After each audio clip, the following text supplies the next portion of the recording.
как наряженная якутская девушка, прекрасна и красива, Кызхана. На зеленых лугах ее цветут много ярких цветов.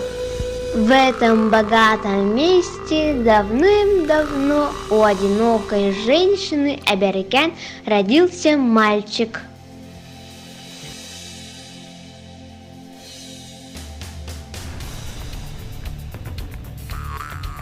Мальчик родился очень слабым и не мог ходить.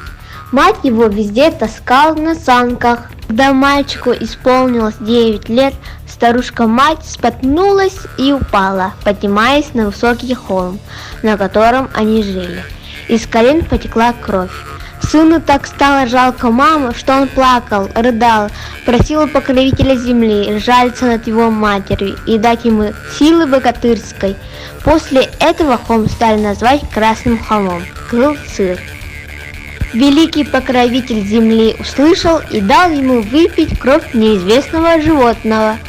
Тогда мальчик поднялся на ноги и стал большим, как самая высокая гора, крепким, как скала, и сильным, как самый могучий медведь. Однажды о могучем богатыре услышал сам Дагын Дархан, основатель якутского рода. Он пригласил на праздник Исэх. На этом Исэхе Дагын решил провести состязание богатырей, которое в то время проводилось впервые. Победителю Дагын обещал отдать в жены свою самую маленькую и красивую дочь Тенану Ко. Она славилась быстротой своих ног. Еще ни один человек не смог догнать Тенану Ко. Маягатта Бертхара победил всех богатырей и стал первым победителем игр Дагына. Дагын с большим уважением исполнил свой долг, но Тенана, когда увидела богатыря, испугалась его величия и убежала в лес. Убегая, она закричала: «Если только догонишь меня, стану твоей женой». Несколько дней и ночей гонялся Маягатта за Тенаной Ко и наконец поймал.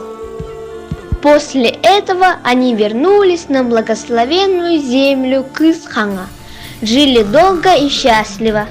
Сейчас в Аласе Кызхана стоит памятник великому якутскому богатырю Маягатта Бертхара, который в действительности жил в 16 веке.